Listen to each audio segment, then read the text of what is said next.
and gentlemen, boys and girls, stop what you're doing. Get off the game. Stop cooking for a second. Stop washing those dishes.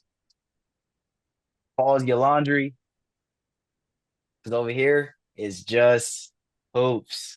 I'm Mari. This is Darion. Another preview of game four today. We will have a full pod out tomorrow.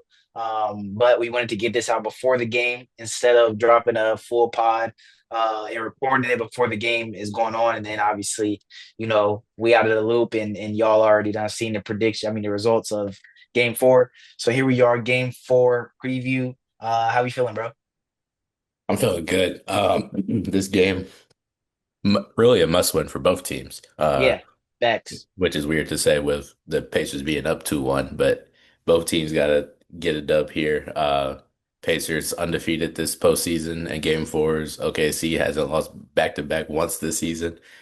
It's about to be one of the ones right here.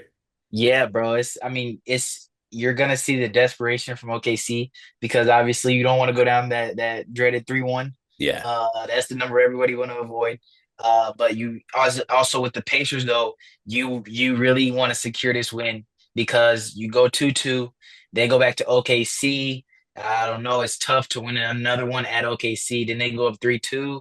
Then they got the advantage going into game six, whereas you could go into game six up 3-2. You take care of business today. So big game for both teams. What do we first of all, let's talk about game three first. The Pacers depth. Yeah. TJ and Benedict, they showed up and they showed out. Benedict, what, 25 in 22 minutes, something 27 in 27. 22 minutes. Yeah. 27, 22 minutes. We know Benedict, he's a pure scorer. And when he's on, he's on. There's not really an answer. And we saw that.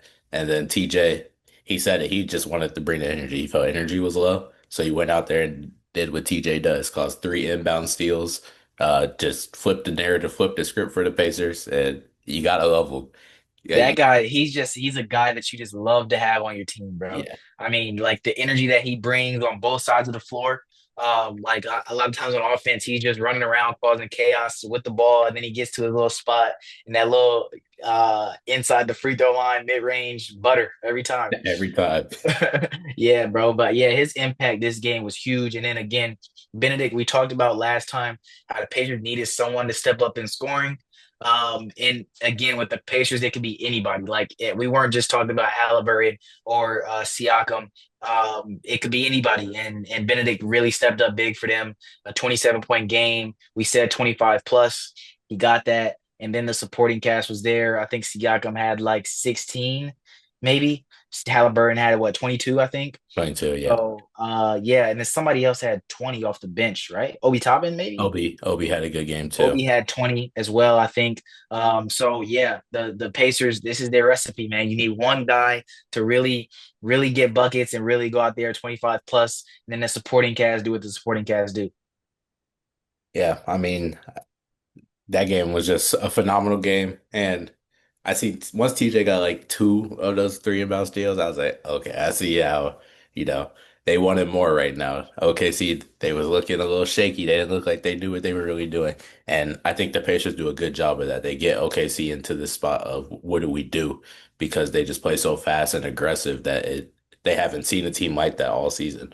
And I think game four, they come out, same recipe. Hopefully OKC has a change to get that fixed.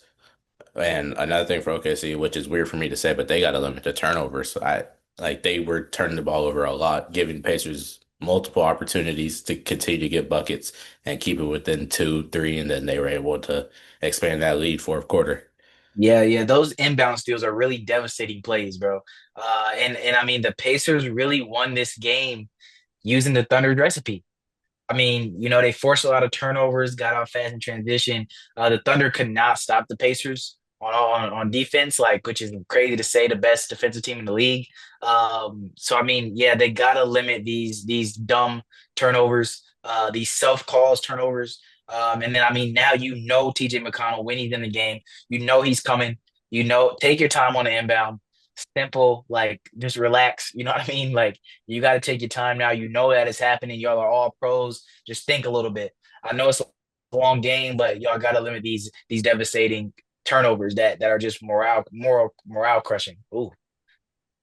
You good? And it's like, I mean, you play them twice, you watch film, you know your personnel. And like you said, it is a long game. You know, you're tired, you're just trying to go get it over with, but you got to slow down for a second. You know, he's right there. You know, the energy's high. He's trying to just continue to build the energy, take all y'all, take your life out. And so just take a moment, you know, be aware where he is on the court and, you know, play your game. I think the Pacers, once again, do a great job of making OKC play their game. And when OKC is forced into a game that's not theirs, they lose. We see it in game one, and now we see it in game three. So game four, hopefully OKC can continue to control their pace and play their game, and even it up. But I wouldn't be surprised if the Pacers cause it another game like game three. Yeah, so you just hit on a little bit what the Thunder need to do differently, but any other keys to game four for the Thunder? Uh, the turnovers, I think once again with Shea, you gotta be a better playmaker. 9 for 20 on from the game. As you know, you gotta go a different way. You're not they're limiting him, which is I know a lot of people haven't been able to do that this season, but I think it's getting to him that he's being limited. He hasn't been stopped really this season, and he's continued to force shots and try to make his. So I think if he can just go into playmaking form and let the team get them there, and then he could step up when needed. I think that could help them close games and not get into these holes. So I would say Shea being more of a playmaker instead of just a scorer. Yeah. We've talked about this. I mean, through the playoffs, really. He got to look to create for others a lot, especially with the Pacers causing a lot of these turnovers. I mean, he has to be the one to get these other guys in rhythm. Especially with the ball being in his hands 90% of the time. Yeah, limit the turnovers for OKC. Play at your pace. Don't let the Pacers speed you up. And yeah, I mean that's really they like the Thunder just have to do what they do good all season, and not let the Pacers be disruptive to that. With the Pacers, cause chaos. They do. I mean, just exactly what they did in game three, cause chaos. Again, I said somebody lead the pack in scoring 25 plus. Support cast, do what the support cast does. And I mean, with the Pacers, everybody has a green light. So again, it could be anybody that leads this pack in scoring, and then everybody has the green light, which is why you see the supporting cast always have double digit points. Like the starting five almost always has double digit points. So I mean, it's crazy to see, but everybody has the ultimate green light with the Pacers. Yeah. And speaking of supporting cast, OKC, their supporting cast didn't really show up. Besides their big three, Lou Dort was the next highest scorer with 12. But off the bench, we have three players of the six who play off the bench. Only three of them scored, none of them over 10 points. I think game two we saw, when Caruso had 20, Aaron Wiggins had 20. When the bench shows up and can help them out, help out the supporting or the big three that they have, they win games. So I think that game four, they got to step up again. Need Lou Dort, Cason Wallace, Caruso, like I said, Wiggins. They got to come in at least 12, 15 points, help out Shea, Dub, and Chet. And I think that they can get another win like they did game two. Yeah. Speaking of Case and Wallace, I was very impressed. There was a couple possessions where he got switched on to Siakam, and he holds his own. Yeah, he I does. mean, he like that dude is strong, bro. Like you're Mhm. not just moving him. Like Siakam was trying to back him down. He was going nowhere. Yeah, no, I was when the series first started and they went to Kaysen over Isaiah in the starting lineup. I was confused on why they went Kaysen instead of Caruso. But after watching these three games, I see why he's out there. He's holding his own. He could go 1 through 5. It doesn't matter. So I can understand why they started him. Yeah, there's a lot of dogs in this series, bro. We got Caruso, McConnell, Case and Wallace, just a lot of gritty guys that you love to have on your team, hate to play against. So Yeah, that's made this series exciting. Hopefully, they do it again. TJ causes chaos. Hopefully we get good basketball tonight. Last time the Pacers won, the Thunder came out and smacked them in the next game. Hopefully that's not the case. But yeah, any other keys to game four you want to talk about? I mean, the Pacers, I don't really, they just got to do what they got to do again. Do the same recipe. You know, their crowd's behind you. You're at home coming off a big win. Oh yeah. You The know, hey, the stadium was rocking. yeah. And I can only imagine what tonight's about to be like. So just feed off that energy. Like you said, what was that game two?